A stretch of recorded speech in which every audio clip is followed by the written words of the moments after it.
In this video, I will share you my personal framework to track my progress in a short-term basis and long-term basis to see if I'm really aligning with my goals. As entrepreneurs, it's going to be really tough for us to know what metrics to actually track to evaluate our growth and business and personal life and whatnot. Again, every person will have their own individual choices. Some people track the income they make. Some people track the free time they actually have for themselves while running the business. Some might actually track their time spent qualitatively with their family. Some people love traveling. Everybody have their own different metrics. Some people track how happy they feel while they're running the business. Some people track their customer success and feel good about that. So every entrepreneur will have different metrics. I will personally share with you what are the metrics which I personally have tracked in my own journey to give you a better framework if this can actually help you. Now, before I get into much details, I would just like to introduce myself. Hi, my name is Nikhil Sai. I'm the founder and CEO at Funneling Media. Started as a 19-year-old broke dropout, turned millionaire in just 2 years running my own marketing agency while delivering over 500 million verified results for my clients. So when I know I have a framework to track personal growth, I kind of know what I'm talking about, and I've used that for my own self and help my clients with that too. So coming back, no more cliche, just getting straight to the point. I have two key metrics which I track for myself and also make suggestions for my clients' businesses as well. On a short-term basis, which is less than 3 months, you gotta be tracking your hourly rate. Your hourly rate could be different for you. You might consider tracking your exact net profit and divide that by number of hours. Or maybe because you are the one who is running the company overall, you might be considering considering the overall revenue and divide that by the number of hours you are actually putting into the business. And that would give you the hourly rate of the business generated on your effort. And that is a good metric to track. Now you can easily decide what task you're spending time on and quantify it with an hourly rate so that you're forced to do higher level tasks, and you could actually see the progress in your balance sheet, in your bank account when you actually work on them, and that keeps you motivated and that keeps you up and running. At the same time, on a longer run basis, this might not be the best metric to track. And a longer run basis, talking about 1, 3, 5 year goals, you got to be tracking your net worth. And I'm being very honest and transparent here. Tracking your net worth would be one of the key metrics for you on a longer run basis. Again, I am completely aligned while I'm talking about the client result stuff, doing the best you can, delivering amazing results for your clients, creating the impact and whatnot. But I would say people who have the most net worth have created the most impact. Like, look at the Forbes list of the richest people in the world. People like Elon Musk, the one who actually owns Gucci and whatnot. He's changing lives of thousands of people, maybe in a positive or negative way, doesn't matter. He's creating impact by his own means, which is his own company, his own products and services. So having a longer term vision and tracking it by your net worth would be a good metric, at least at this point of time, as per my own terms.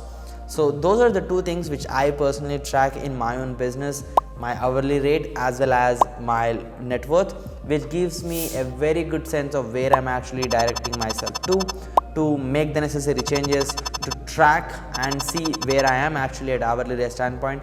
Maybe I'm doing lower hourly tasks more, so I need to keep that up. Maybe my net worth is down in the last 6 months by XYZ percentage or high by XYZ percentage, so I need to repeat what I've done or maybe optimize it accordingly and whatnot.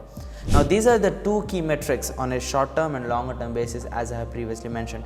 Other than this, you might consider tracking your health score, how actually you feel in terms of feeling is not happy or not. That's not the feeling metric I'm talking about. I'm talking about physical strength, I'm talking about mental strength, I'm talking about emotional well-being, I'm talking about the relationships you have with your family and friends and close ones and the loved ones you have, and how strong they are actually getting on a day-to-day basis. So that would also be a good metric to track beside the business standpoint. And those are the few important things I would actually mention, which I am personally tracking for my own self.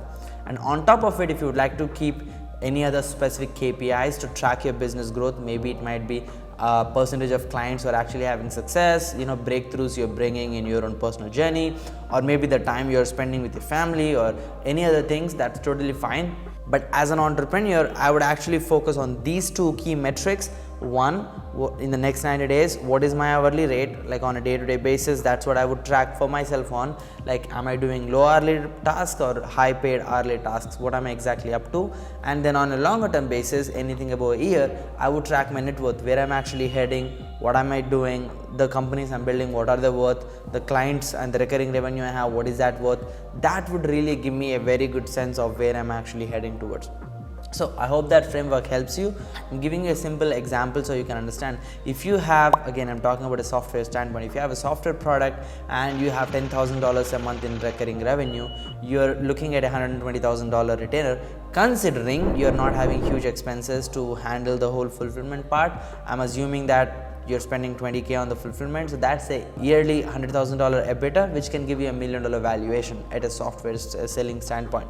So that's what I would see as a net worth. So how much is my recurring revenue growing, what is my company worth, how many more case studies we're building, what are the companies we're adding into our portfolio, how big our brand is right now, how many video podcasts I'm doing, what is our brand presence, how many leads and appointments and sales we are making. Like all of this creates the enterprise value on a longer term basis. Now coming back on a shorter term basis, I would look at what am I doing on a day-to-day basis, what is my company making on a hour-to-hour basis, my input to the output which is being generated, and track it so I could see where I am heading at a personal execution standpoint for my business. So I hope this video helps you out. And again, you can keep your personal metrics, but I believe along with your personal metrics, if we add these two key metrics for your own personal self, to track your business growth and yourself as an entrepreneur, that would keep you in the right track.